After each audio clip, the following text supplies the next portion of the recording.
Hi, this is Dave from Arc Dynamics. I'm reviewing the Dynasty 200 specifically with the hand controls, why they're not regulating the way they should.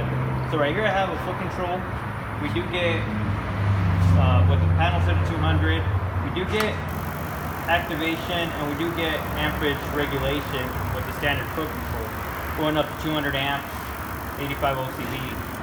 Right now I have a pigtail connector that allows me to take reference of either resistance or volt activation throughout the 5 pins. So that's the purpose of this pigtail here.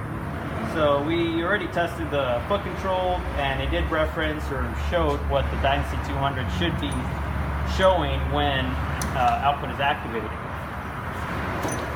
Here we do have a 2018 manufactured hand control.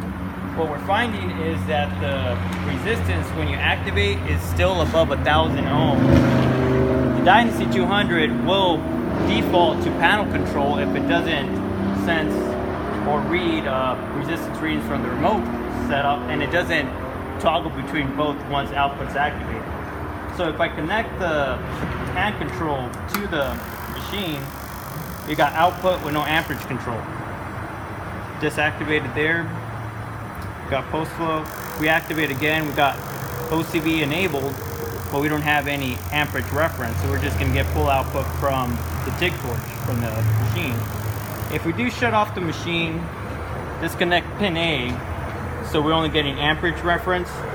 The machine does pick up the remote and regulate up to 200 amps.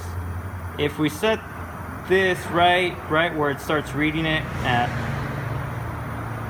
4 amps right there, that should be our output, and we manually connect pin A, we're getting reference before we're getting activation, so the machine is referencing both activating and referencing amperage. So now it is functioning properly.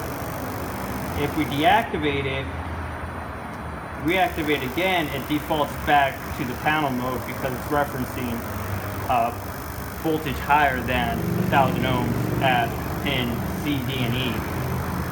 So we got that test there.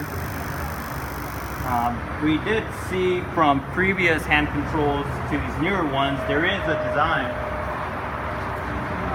or at least with the manufacturer, where this was a 2016 pot, and it does seem to, once the trigger is activated, it's referencing around 990 ohms. So that would be enough for the Dynasty to read it and do the process properly.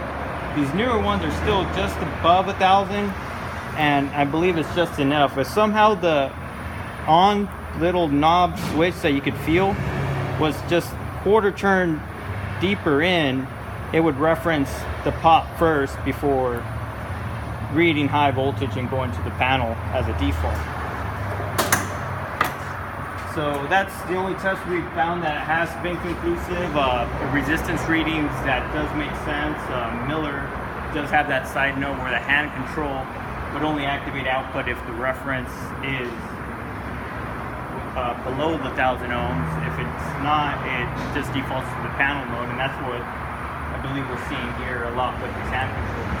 So this, again, removing the pin A, reading reference, activating after reference is made, does regulate properly. Without it, just goes to full output.